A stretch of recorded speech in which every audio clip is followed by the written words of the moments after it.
Begin here at 5 with breaking news. The Swiftwater rescue is underway at an RV park in Puyallup. Crews are on scene at the Bowman Hilton RV park. It's located along the Puyallup River. The Pierce County Sheriff's Office confirms they're attempting to evacuate as many as 100 people, and there are reports of 4 to 5 feet of water in the park. We have a KOMO crew heading to the scene. We will bring you a live report as soon as we can. And developing now on this weather-worn day, entire towns and neighborhoods are underwater as first responders from the South Sound to the Canadian border work to bring people to safety. The rain has subsided, but the flood water remains and in some places continues to climb. Good evening, I'm Mary Nam. And I'm Preston Phillips. As some rivers recede, fast rising waters overran the town of Sumas today, and tonight we have team coverage from Pierce County to Snohomish County, all the way north to Whatcom County. We begin with KOMO's Jeremy Harris. He's live in Sumas, where Coast Guard crews just rescued several people who were trapped all day inside a flooded home. Jeremy? Yeah, and Mary and Preston, most of the roads in and out of Sumas tonight remain flooded and the town is inaccessible. The priority during the daylight hours today was to get everybody who was stuck to safety, and that required some help from the U.S. Coast Guard. Let's show you some video of what we saw right here in Sumas just over the last 2 hours. Around 2 o'clock, there were some folks who were stuck inside of a home where there was 15 feet of water. It was up to the second floor of that home, and there was no way for firefighters to get to them.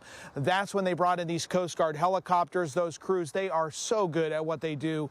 They were able to hoist down, get those people out of the flooded home, get them into the helicopter, bring them out to safety, and that's where we were when they brought the helicopters into the landing zone. We did see at least a couple of those folks who were transferred to ambulances, but everybody seemed to be up and moving. Those were the most serious rescues for today, but fire crews say this was a flood where the waters came in very quickly and it became life-threatening for many. So we got the people out yesterday as much as possible, and then this morning the water showed up probably about 8 o'clock. We thought it'd be a little sooner than that, but it was kind of slow. But when it came, it was once again a lot of water in a hurry. Now, fire officials, they say that at this point there were no fatalities. There may be some people who were checked out, but their estimate is that they rescued around 25 to 30 people just here in Sumas. Now, as you're seeing in this video, really the floodwaters delivered here, and we're only right on the other side of the Canadian border, right on the Washington-Canadian border here. And the roads were flooded starting at around 8 o'clock a.m. Some of the people who live here who were evacuated told me that when they left their house, they saw the water was getting right up to the doorknobs. That's how serious this was, and there's going to be extensive damage. This is not the first time the people of Sumas have dealt with flooding like this. There was a similar flood back in 2021. I talked to the mayor today. I said, what do you think? Is this as bad or worse than the 21 flood? He said it's at this point, it seems to be about the same, but they're going to have to get in here tomorrow and start to assess the damage. As for the flood waters themselves, we have seen them start to recede significantly, but that still is not saying much because a lot of the roads are still washed over, and especially in the dark, it can be a very dangerous situation if you're driving into those. So the best point at this point is to just sort of stay out of town, stay evacuated if you can, and then crews will start the assessment tomorrow morning at first light. Reporting live from Sumas, Jeremy Harris, KOMO News. Jeremy, thank you. And to Skagit County now, where record flood levels are expected overnight. Evacuations around the town of Conway have been taking place since yesterday, with the entirety of Fur Island now blocked off by the National Guard. Officials there are concerned about leaching in the levees that protect the area. Similar concerns exist up in the Skagit River and Mount Vernon and Cedar Woolly. It is an area we're watching because that was part of the 2021 recovery. A lot has to do with the flow of the water coming in on the Skagit, and if it crosses Highway 20, how it affects the Samish River there. Current projections have the river reaching a crest of 39 feet at 4 a.m. tomorrow morning. Today, Governor Bob Ferguson provided an update on the state of emergency in Mount Vernon. He says tens of thousands of Washingtonians have been evacuated from danger zones and commended the multi-agency response. We understand that many folks have experienced significant floods in the past and that they may feel they can ride it out. The flooding levels we're looking at are potentially historic in nature, and so we just want to emphasize how serious the situation is. Ferguson also discussed his request to the federal government that would allow Washington to get access to resources like FEMA to help manage the flooding. He says that discussion is still underway.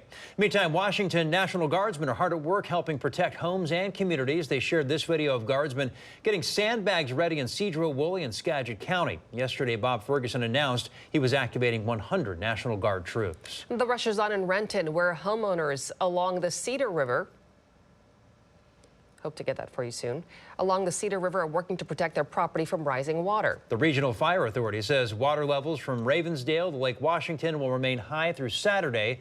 Neighbors, as you can see here, are banding together to protect the most vulnerable homes. That's when the cavalry was called and all these people have come to help. It's a little bit overwhelming, but I think we're going to be okay. The National Weather Service predicts the Cedar River could rise to more than 18 feet, breaking the previous record. An emergency shelter is now set up at St. Matthews for anyone displaced by floodwater. The flooding has forced the Cedar River Water and Sewer District to issue a 48-hour precautionary boil water advisory. This applies to residents in the east area of the Water District. This includes the area east of the Cedar River and south of Highway 18. A community is rallying in Pierce County where flooding triggered a lot of emergency evacuations and a series of rescues earlier today. Now, the problems are focused around South Prairie Creek. One neighborhood has been cleared out and another is on standby to leave. KOMO's Joel Moreno live in South Prairie with how people are holding up to this extreme weather. Joel, I can see all the sandbags behind you. Yeah, President, absolutely. This has been very challenging for the people of this community, and like throughout the region, many of those folks are now forced out of their homes tonight. This sandbagging station that you pointed out, this has been a hub of activity today as people who aren't flooded yet, well, they're just trying to do what they can to protect their homes. The trouble arrived just before dawn for neighbors living at the edge of South Prairie Creek in Pierce County. It pressed the yard a little bit, and 20 minutes later, it was full-blown flood. At that point, Jeff Ludke was ordered to evacuate, as were his neighbors. During the peak, it got into my garage. It's definitely up underneath my house. Jake Burnetsky says deputies went door to door telling residents to leave immediately. For the people that were still in houses, they were getting head counts of who was in what house and how many people were in there.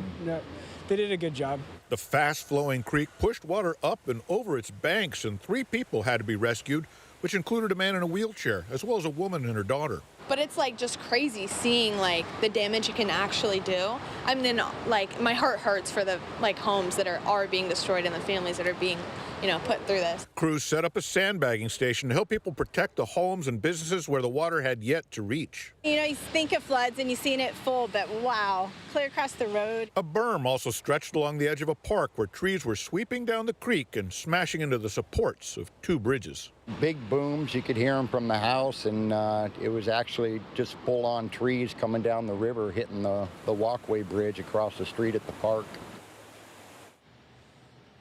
Yeah, we have been watching the water recede throughout the day, but it's raining right now, so it's unclear when people might be able to return to their homes. Another issue, at least here in South Prairie, is that the power has been cut off to the evacuated neighborhood as a precaution, and people who have nowhere else to turn, they're urged to go to an overnight shelter at Meridian Habitat Park, which is in South Hill. Reporting live, Joel Moreno, KOMO News. All right, thanks, Joel. Let's bring in Chief Meteorologist Shannon O'Donnell, who's tracking the rivers and the rain on this KOMO Weather Warn Day. Shannon? Well, Preston, I have good news about the rain in that it's much lighter and much cooler out there. So that part of the equation starting to be much less problematic. But of course, we have the remaining flooding and the lurking threat for slides. In fact, over Highway 2 at last check, Stevens Pass was still closed because of a mudslide there across the pavement. And it is still very wet out there, too. We still have several rivers that are likely going to have their all-time highs in terms of the water levels. Cedar just crested there at that level in Renton. Snohomish and Skagit still experiencing that near record or perhaps record flooding. Snohomish will crest later tonight in Monroe at 10 p.m. Above the previous high very likely, and the Skagit still has yet to crest tomorrow morning in Mount Vernon, nearly 2 feet above that previous high water mark. Because there has been so much water pressure on the Skagit there, on the levees and the dikes, There's still that ongoing flash flood watch just in case something were to be breached, something we have to pay very close attention to there in the Skagit Valley. And you can see in the bright green shades, still several of our rivers currently under a flood warning ongoing here in western Washington. But the good news is we're starting to cut off the Pineapple Express. You can see just some lingering spotty showers out there, very light in nature tonight. And temperature-wise, we're back to where we're supposed to be. We'll stay in the upper 40s, kind of sit there throughout the course of the night and into our Friday morning. So much cooler, snow level down, much less precipitation falling. Overall, the weather pattern for now is getting much better. However, warm rain on the way in again as we head into next week. We'll talk about that ahead in my next forecast. Thank you. Eastside Fire and Rescue shared these photos of a water rescue this morning. This is along 124th Street near Duval. One person and a dog needed help getting out. Officials say they've rescued several people in the Duval, Carnation, and Falls City areas who became trapped after driving through closed roads. A delivery driver got into a precarious situation on a flooded 50th Avenue East in Tacoma. He told us he tried to turn around when he realized the water was too deep, but the back tire dropped off the pavement, trapping his van, as you can see there. While we were shooting the video for this story, a city work crew came by to set up road closed signs. A swollen Snoqualmie River has spilled over into several neighborhoods in the North Bend area. The water is so deep in this neighborhood, some residents are getting around on paddle boards. Many people we talked with said they were surprised to wake up this morning to see so much water. The Snoqualmie River has started to recede after cresting late this morning. You can download the KOMO News app to track this story while on the go. You can also subscribe to our KOMO YouTube channel. We'll be tracking the latest on the KOMO News app, and we'll post extended interviews and complete video on the YouTube channel.